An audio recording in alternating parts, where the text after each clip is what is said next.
সুপ্রিয় শিক্ষার্থী, আসসালামু আলাইকুম। আরিফস একাডেমির পক্ষ থেকে তোমাদেরকে জানাই শুভেচ্ছা। আশা করি তোমরা ভালো আছো এবং সুস্থ আছো। তো আজকে আমি তোমাদের গণিত বইয়ের পৃষ্ঠা নম্বর ১১০-এর যতগুলো অঙ্ক আছে, ঠিক আছে, মূলত ৪টা অঙ্ক আছে, ৪ থেকে ৭, এই ৪টা অঙ্কের সমাধান করে দেব আজকের এই ভিডিওতে, ঠিক আছে। তাহলে চলো শুরু করা যাক। তো প্রথমে আমরা ৪ নাম্বারটা সমাধান করব, ঠিক আছে। তাহলে প্রথমে আমরা ৪ নাম্বার প্রশ্নটা পড়ি, ঠিক আছে। তো বলছে, দেখো ১৫ জন লোকের গড় বয়স ৩৮ বছর, ঠিক আছে। তাহলে ১৫ জন লোকের গড় বয়স ৩৮ বছর, তাদের মধ্যে আবার ৩ জনের গড় বয়স ৫০ বছর, ঠিক আছে। তাহলে আমাদের এখানে ১৫ জন লোক আছে, এই ১৫ জন লোকের গড় বয়স হচ্ছে ৩৮, এর মধ্যে থেকে আবার ৩ জন আছে, ঠিক আছে, যাদের গড় বয়স ৫০ বছর। তাহলে বাকি ১২ জনের গড় বয়স কত হবে? তাই না? তাহলে দেখো এখানে ৩ জন যদি আমরা বাদ দিয়ে দিই, তাই না? এই যে ৩ জনের, যেহেতু এখানে বলা আছে যে ৩ জনের গড় বয়স ৫০, তাহলে ১৫ থেকে ৩ যদি এদিকে মাইনাস করে দিই, তাহলে তো থাকে ১২ জন। এই ১২ জনের গড় বয়সটা আমাদেরকে বের করতে হবে, ঠিক আছে? তাহলে প্রথমে কি করব, দেখো এখানে আমাদের গড় বয়স দিয়েছে ১৫ জনের। তো এই ১৫ জনের আগে মোট বয়সটা বের করতে হবে, ঠিক আছে? আবার কি বের করতে হবে? ৩ জনের গড় বয়স দেওয়া আছে, এই ৩ জনেরও মোট বয়সটা বের করতে হবে। তারপরে ওই ১৫ জনের মোট বয়স থেকে যদি আমরা ৩ জনের মোট বয়স বাদ দিই, তাহলে কিন্তু আমরা ১২ জনের মোট বয়সটা পেয়ে যাব। তখন কিন্তু আমরা খুব সহজে গড়টা বের করে ফেলতে পারবো, ঠিক আছে। তাহলে দেখো প্রথমে আমাদের টার্গেট কি, যে ১৫ জনের মোট বয়স আর এই ৩ জনের মোট বয়স বের করা। তাহলে আমরা এখানে যেটা দেওয়া আছে সেটা আগে লিখি, তাই না? তার আগে আমাদেরকে লিখতে হবে সমাধান, যেহেতু আমরা সমাধান করছি, তাই না? তাহলে সমাধান।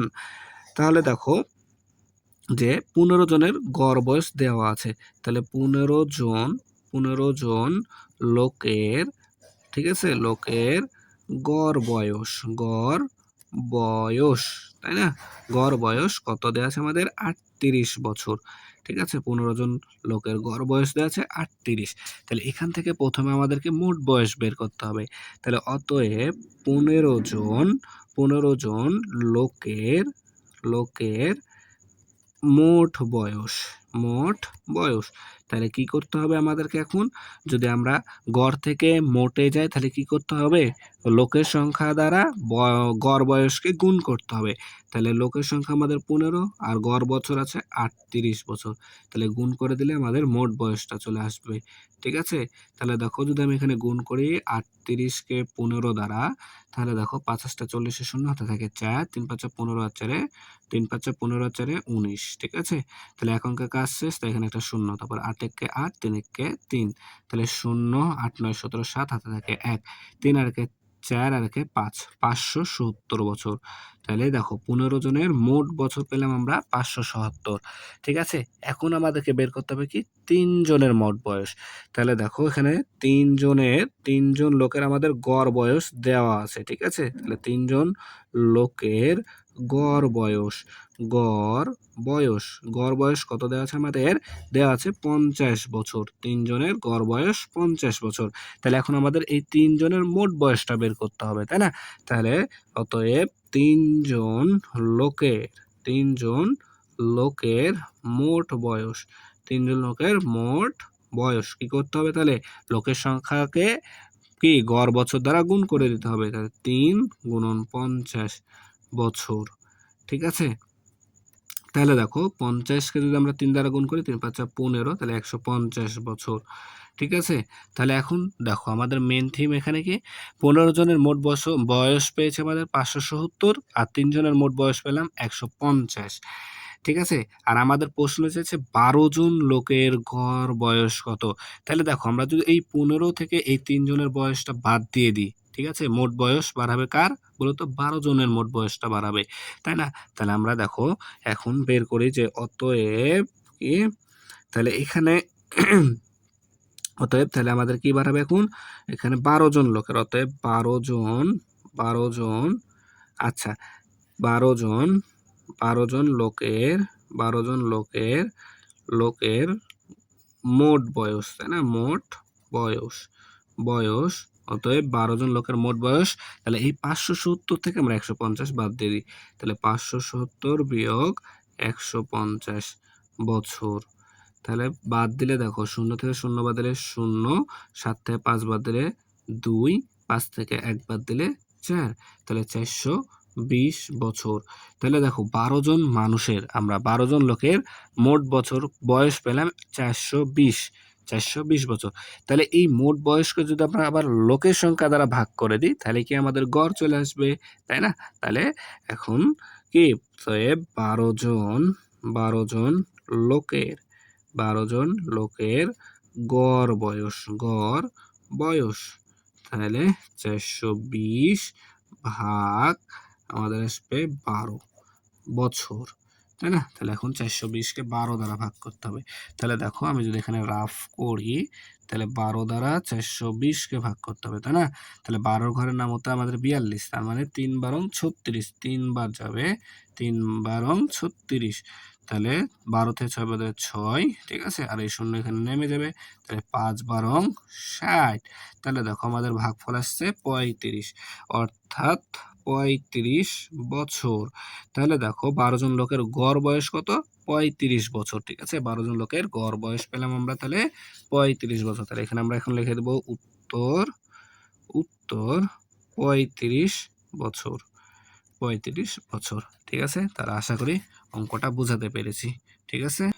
তাহলে দেখো এবার 5 নাম্বার। তো বলছে জানুয়ারি মাসের কোনো এক সপ্তাহের প্রথম 2 দিনের গড় তাপমাত্রা। আচ্ছা দেখো এখানে বলা আছে আমাদের কি 1 সপ্তাহ, ঠিক আছে? তাহলে 1 সপ্তাহ সমান সমান কয়দিন বলো তো আগে? 1 সপ্তাহ সমান সমান 7 দিন, ঠিক আছে না? 1 সপ্তাহ সমান সমান আমাদের 7 দিন। তো বলছে প্রথম 2 দিনের গড় তাপমাত্রা, প্রথম 2 দিনের গড় তাপমাত্রা 15.5 ডিগ্রি সেলসিয়াস। তাহলে 1 সপ্তাহের মধ্যে প্রথম 2 দিনের গড় তাপমাত্রা 15.5 ডিগ্রি সেলসিয়াস। এরপর বলা আছে শেষের 3 দিন। তাহলে এখানে কি শেষের 3 দিনের গড় তাপমাত্রা 17 ডিগ্রি সেলসিয়াস। তাহলে শেষের 3 দিনের গড় তাপমাত্রা 17 ডিগ্রি সেলসিয়াস। এখানে দেওয়া আছে দেখো 1 সপ্তাহ মানে 7 দিনের মধ্যে প্রথম 2 দিনের গড় তাপমাত্রা দেওয়া আছে 15.5 ডিগ্রি সেলসিয়াস এবং শেষের 3 দিনের গড় তাপমাত্রা দেওয়া আছে 17 ডিগ্রি সেলসিয়াস। তাহলে প্রথম 2 দিন আর শেষের 3 দিন মানে 5 দিনের তাপমাত্রা আমাদের গড় তাপমাত্রা দেওয়া আছে। তো এখন আমাদের প্রশ্নটা হচ্ছে ওই সপ্তাহের গড় তাপমাত্রা 18 ডিগ্রি সেলসিয়াস হলে মানে পুরা 7 দিন, 7 দিনের আবার যদি তাপমাত্রা আমাদের 18 ডিগ্রি সেলসিয়াস হয়, তাহলে ওই সপ্তাহের মাঝের 2 দিন। তাহলে এই যে এখানে দেখো 2 দিন পেয়েছি আর এখানে 3 দিন পেয়েছি, তাই না? প্রথম 2 দিন, শেষের 3 দিন। মাঝে তো আরো 2 দিন থেকে গেল, তাই না? তো এই 2 দিনের গড় তাপমাত্রা আমাদেরকে বের করতে হবে। তাহলে প্রথমে আমাদেরকে কি করতে হবে এখানে দেখো, প্রথমে আমাদেরকে করতে হবে যে কি, যেহেতু প্রথমে 2 দিনের গড় তাপমাত্রা দেওয়া আছে, এই 2 দিন থেকে গড় তাপমাত্রা থেকে আমাদের মোট তাপমাত্রা বের করতে হবে। তাহলে যেটা দেওয়া আছে আগে যে 2 দিনের, তাহলে প্রথম 2 দিনের, প্রথম 2 দিনের গড় তাপমাত্রা, তাহলে প্রথম 2 দিনের গড় তাপমাত্রা আমাদের দেওয়া আছে 15.5 ডিগ্রি সেলসিয়াস, 15.5 ডিগ্রি সেলসিয়াস, ঠিক আছে? তাহলে মোট বের করতে হবে, ঠিক আছে? প্রথম 2 দিনের গড়ের জায়গায় হবে বের মোট তাপমাত্রা। তাহলে মোট করতে হলে কি করতে হবে? এই 2 দিন দ্বারা 15.5 ডিগ্রি সেলসিয়াসকে গুণ করে দিতে হবে। তাহলে গুণ করলে দেখো কত আসছে, তাহলে আমাদের 5 দুগুণ 10 এর 0, হাতে থাকে 1, 5 দুগুণ 10 আর 1 11 1, হাতে থাকে 1, 2 একে 2 আর হাতে রাখে 3। তাহলে একটার পর দশমিক আছে, তার মানে এখানে হবে 31.0 ডিগ্রি সেলসিয়াস, ঠিক আছে? 31.0 ডিগ্রি অর্থাৎ 31 ডিগ্রি সেলসিয়াস পাচ্ছি আমরা প্রথম 2 দিনের। এরপরে শেষের 3 দিনের গড় তাপমাত্রা দেওয়া আছে, তাহলে শেষের 3 দিনের গড় তাপমাত্রা আমাদেরকে বের করে ফেলতে হবে। তাহলে গড় তাপমাত্রা থেকে মোট তাপমাত্রাটা বের করে ফেলতে হবে। তাহলে শেষের 3 দিনের গড় তাপমাত্রা, শেষের 3 দিনের গড় তাপমাত্রা, দেখো দেওয়া আছে আমাদের 17 ডিগ্রি সেলসিয়াস। তাহলে শেষের 3 দিনের মোট তাপমাত্রা আমাদেরকে বের করতে হবে। তাহলে মোট তাপমাত্রা 17কে 3 দ্বারা গুণ করে দিতে হবে, তাই না? তাহলে 17কে যদি 3 দ্বারা গুণ করি, 3 7 21 1 হাতে থাকে 2, 3 একে 3 আর 2 5, তাহলে 51 ডিগ্রি সেলসিয়াস। তাহলে দেখো প্রথম 2 দিনের গড় তাপমাত্রা থেকে মোট তাপমাত্রা পেলাম 31 ডিগ্রি সেলসিয়াস, শেষের 3 দিনের মোট তাপমাত্রা পেলাম 51 ডিগ্রি সেলসিয়াস। তাহলে যদি আমরা এখন এই যে প্রথম 2 দিন আর লাস্টের 3 দিন যদি যোগ করি, তাহলে 5 দিনের পাবো। তাহলে দেখো আমরা এখানে এই দুইটা যোগ করে দিব, ঠিক আছে? তাহলে অতএব 2 যোগ 3 সমান সমান 5 দিনের মোট তাপমাত্রা। মোট তাপমাত্রা মোট তাপমাত্রা আমাদের আসবে তাহলে 31 যোগ 51 সমান সমান 1 1 2 5 আর 3 8, 82 ডিগ্রি সেলসিয়াস। ঠিক আছে, তাহলে 5 দিনের মোট তাপমাত্রা 82 ডিগ্রি সেলসিয়াস। তাহলে আমরা 5 দিনের মোট তাপমাত্রা পেলাম। এখন দেখো আর একটা ক্লু দেওয়া ছিল আমাদের যে ওই সপ্তাহের গড় মানে ওই গোটা সপ্তাহ মানে 7 দিনের গড় তাপমাত্রা দেওয়া আছে 18 ডিগ্রি সেলসিয়াস। তাহলে এই 7 দিনের মোট যদি আমরা বের করতে পারি কোনোভাবে, যদি মোট তাপমাত্রাটা বের করে ফেলতে পারি 7 দিনের, তাহলে ওই 7 দিন থেকে যদি আমরা এই 5 দিন বাদ দিয়ে দিই, এই 5 দিনের মোটটা বাদ দিয়ে দিই, তাহলে থাকবে কয় দিন? 2 দিনের মোট তাপমাত্রা। তখন তো আমরা সহজে গড় তাপমাত্রাটা বের করতে পারবো, তাই না? তাহলে আমাদের দেখো দেওয়া আছে 60 দিনের, তাই না? তাহলে 7 দিনের গড় তাপমাত্রা, 7 দিনের গড় তাপমাত্রা 7 দিনের গড় তাপমাত্রা আমাদের দেওয়া আছে 18 ডিগ্রি সেলসিয়াস। দেখো, ঠিক আছে? তাহলে এই 7 দিনের মোট তাপমাত্রা বের করতে হবে। তো 7 দিনের মোট তাপমাত্রা, তাহলে 7কে 18 দ্বারা গুণ করে দাও, তাহলে আসছে 27 56 6 হাতে থাকে 1, 7 1 7 আর 1 8, 86 ডিগ্রি সেলসিয়াস। সরি, এখানে ভুল করে ফেললাম। দেখো 27 56 6, 27 56 6 হাতে থাকে 5, 7 1 7 আর 5 12 হবে, তাহলে 126। ঠিক আছে, 126 হবে। তাহলে 7 দিনের মোট তাপমাত্রা পেলাম 126। ঠিক আছে, তাহলে এই 7 দিন থেকে যদি আমরা এখন এই 5 দিন বিয়োগ করে দিই, তাহলে কিন্তু আমাদের 2 দিনের মোট তাপমাত্রা আসবে, তাই না? তাহলে দেখো, তাহলে এখানে আমরা এখন লিখতে পারি যে অতএব 2 দিনের গড় তাপমাত্রা, 2 দিনের গড় সরি, এখানে মোট তাপমাত্রা হবে। মোট তাপমাত্রা 2 দিনের মোট তাপমাত্রা এই 126 থেকে 82 বাদ দিয়ে দাও, 126 বিয়োগ 82। তাহলে দেখো 6 থেকে 2 বাদ দিলে 4, তারপরে 2 থেকে 8 বাদ যাবে না, তাহলে 12 থেকে 8 বাদ দিলে 4, তাহলে এই 1 এখানে চলে আসবে, তাহলে 1 থেকে বাদ দিলে 0, তার মানে 44 ডিগ্রি সেলসিয়াস। তাহলে দেখো 2 দিনের মোট তাপমাত্রা পেলাম 44 ডিগ্রি সেলসিয়াস। তাহলে এখন আমরা গড় বের করতে পারবো না, তাহলে 2 দিনের গড় তাপমাত্রা, তাহলে এই 44কে কত দ্বারা ভাগ করব? 2 দ্বারা ভাগ করে দাও, তাহলে 22 দুগুণ 44, তাহলে 22 ডিগ্রি সেলসিয়াস। তাহলে এই যে দেখো 2 দিনের গড় তাপমাত্রা আমরা পেয়ে গেলাম। তাহলে মাঝের ওই 2 দিন আমাদের 22 ডিগ্রি সেলসিয়াস করেছিল। ঠিক আছে, তাহলে আশা করি বুঝাতে পেরেছি। একটু বড় অঙ্কটা, একটু বড় আছে কিন্তু সহজ, কিন্তু একটু বুঝে বুঝে করলে কিন্তু আমরা করতে পারবো। ঠিক আছে, এবার 6 নাম্বারটা সমাধান করি। তো দেখো বলছে একটি স্থানীয় কমিউনিটি ক্লিনিকে কোনো এক বছরের প্রতি মাসে রোগী উপস্থিতির তালিকা নিচে দেওয়া হলো। ওই বছরের প্রতি মাসে গড়ে কতজন রোগী সেবা গ্রহণ করে? তো এখানে দেখো এই যে আমাদেরকে ছকে এখানে দেওয়া আছে একটা গোটা বছরে, ঠিক আছে, 12 মাসে 12 মাসের প্রতি মাসে কতজন করে রোগী আসে ওই ক্লিনিকে। ঠিক আছে, তো এখানে গোটাটা দেওয়া আছে। তো এখান থেকে আমাদেরকে বের করতে হবে ওই বছরের প্রতি মাসে গড়ে, এক মাসে গড়ে কতজন করে রোগী আসে সেটা আমাদেরকে বের করতে হবে। ঠিক আছে, তাহলে প্রথমে আমাদেরকে কি করতে হবে? এখানে প্রথমে যে রোগীর সংখ্যা দেওয়া আছে প্রতি মাসের, তাই না, এই রোগীর সংখ্যাগুলোকে আমাদেরকে প্রথমে যোগ করতে হবে, তাই না, যোগফলটা বের করে ফেলতে হবে। এরপর যদি আমরা মাসের সংখ্যা দ্বারা ভাগ করে দিই, তাহলে চলে আসবে আমাদের গড়, যে কত করে রোগী আমাদের পাওয়া যাচ্ছে ওই প্রতি মাসে গড়ে, তাই না? তাহলে চলো এটা সমাধান করি। দেখো আমি এখানে উত্তরটা করে নিয়েছি, ঠিক আছে। ভিডিওটা যেন ছোট হয় এজন্যই। ঠিক আছে? তাহলে দেখো আমরা আমি তোমাদেরকে প্রথমেই বললাম যে কি করতে হবে ১২ মাসে যে রোগীর সংখ্যা দেওয়া আছে সেটা আমাদেরকে যোগ করতে হবে। তো প্রথমে আমি কি করলাম এখানে সবগুলো রোগীর সংখ্যা, ঠিক আছে? ১২ মাসের রোগীর সংখ্যা আমি এখানে তুলে নিয়েছি এভাবে, ঠিক আছে? একটার পর একটা যোগ চিহ্ন দিয়ে তুলে নিয়েছি। এরপর যোগ করেছি, যোগ করে পেয়েছি আমি কত দেখো ১০,০৬৮ জন। অর্থাৎ ১ বছরে ১০,০৬৮ জন রোগী ওই ক্লিনিক থেকে সেবা গ্রহণ করেছে। এটা ১২ মাসে, ঠিক আছে? ১২ মাসে বা ১ বছরে ১০,০৬৮ জন রোগী সেবা নিয়েছে। তাহলে আমাদের গড় বের করতে বলেছে। এটা কিন্তু আমাদের যোগফল, তাই না?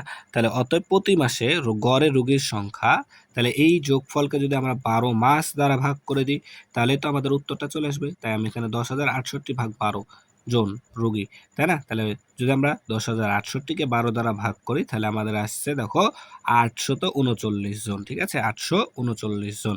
অর্থাৎ প্রতি মাসে গড়ে তাহলে কতজন রোগী সেবা গ্রহণ করেছে?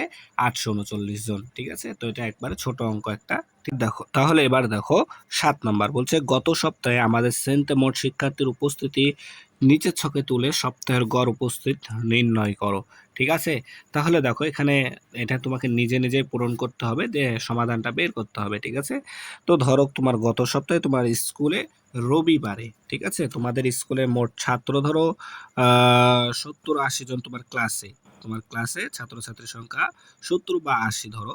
তো তোমার ধরো রবিবারে গেছে ৫৫ জন, ঠিক আছে? সোমবারে গেছে ৩৫ জন, মঙ্গলবারে তোমার ধরো গেছে ৭০ জন, ঠিক আছে? ৭০ জন। বুধবারে ধরো ২০ জন গেছে এবং বৃহস্পতিবার, ঠিক আছে? বৃহস্পতিবারে ধরো গেছে বৃহস্পতিবারে কত দেবো? ৭৫ই দিলাম যাও, ঠিক আছে? ৭৫ জন। তো এটা আমি কাল্পনিক ধরে নিলাম, ঠিক আছে? তোমার স্কুলে যেমন উপস্থিত তুমি সেরকম হিসাব অনুযায়ী এখানে বসায় হিসাব করতে পারবা তোমার ইচ্ছা অনুযায়ী, ঠিক আছে? তাহলে এখন আমাদেরকে গড় নির্ণয় করতে হলে এই যে এই সপ্তাহে, ঠিক আছে, কতজন এসেছে মোটটা আমাদেরকে প্রথমে বের করতে হবে, তাই না? তাহলে আমরা কি এখানে প্রথমে মোটটা বের করে নেব, তাই না? তাহলে মোট, তাহলে আমাদেরকে লিখতে হবে কি যে সপ্তাহে সপ্তাহে মোট উপস্থিতি উপস্থিতি, ঠিক আছে? মোট উপস্থিতি সমান সমান, তাহলে এখন যদি আমরা যোগ করে দিই তাহলে ৫৫ যোগ ৩৫ যোগ ৭০ যোগ ৭০ যোগ ২০ যোগ, এখানে দেখো ৭৫ না দিয়ে যদি আমি এটাকেও ৭০ করে দিই, ঠিক আছে? আচ্ছা আমি এটাকে ৭০ করে দিলাম, তাহলে হিসাবটা একটু সহজ হয়ে যাবে, ঠিক আছে? তাহলে দেখো ২০, এখানে আমি দিলাম ৭০, বা তুমি ওখানে ৭৫ রাখলেও কোনো সমস্যা থাকবে না, ঠিক আছে? একেবারে সহজেই করতে পারবা। তাহলে দেখো যদি আমরা যোগ করি তাহলে এখানে দেখো পা এখানে দেখো ৫, ৫ এ ১০ আর এখানে ৩০, তার মানে ৪০, ৪০ আর ৫০ ৯০, ঠিক আছে? ৯০, ৯০ দেখো ৯০, আচ্ছা তারপরে এখানে ৭০ মানে ৯০, ১৬০, ১৬০, ১৬০ আর হচ্ছে ৬০, ১৬০, তাই না? আর ১৬০ আর ২০ এ ১৮০, ১৮০ ৮ ১৫ মানে ২৫০ জন, ঠিক আছে? ২৫০। তাহলে দেখো এই সপ্তাহে মোট উপস্থিতি হয়েছে আমার ২৫০ জন, ঠিক আছে? উপস্থিতি হয়েছে মোট ২৫০ জন। তাহলে অতএব সপ্তাহে, ঠিক আছে? সপ্তাহের গড় উপস্থিতি, গড় উপস্থিতি উপস্থিতি উপস্থিতি তাহলে আমাদের এই যোগফল ২৫০কে ভাগ করে দিতে হবে। কয়েকদিন ক্লাস হয়েছে? ১ দিন, ২ দিন, ৩ দিন, ৪ দিন, ৫ দিন। ৫ দ্বারা ভাগ করে দিলাম, ঠিক আছে? জন। তাহলে যদি আমরা ভাগ করি ৫ দ্বারা, দেখো শর্টকাটে এখানে ০ আছে, এখানে ০ বসায় দিলাম। তাহলে এখানে থাকছে ২৫, তাহলে ২৫কে ৫ দ্বারা ভাগ করলে ৫ ৫ যা ২৫, তার মানে ৫। তাহলে ৫০ জন। তাহলে দেখো ৫০ জন গড়ে, ঠিক আছে? সপ্তাহে গড় উপস্থিতি ৫০ জন, ঠিক আছে? এভাবে আমরা করতে পারি। তোমরা এখানে এই সংখ্যাগুলো আলাদাও চেঞ্জ করতেও পারবা তোমাদের ইচ্ছা অনুযায়ী এটা, ঠিক আছে? তাহলে উত্তর হবে আমাদের ৫০ জন, উত্তর ৫০ জন, ঠিক আছে? তাহলে আশা করি বোঝাতে পেরেছি। তাহলে আজকে এ পর্যন্তই। ভিডিওটি ভালো লাগলে অবশ্যই লাইক, কমেন্ট, শেয়ার করতে ভুলবে না এবং পরবর্তী ভিডিও সবার আগে পেতে আমাদের চ্যানেলটি সাবস্ক্রাইব করে রাখো। আল্লাহ হাফেজ। আসসালামু আলাইকুম ওয়া রাহমাতুল্লাহ।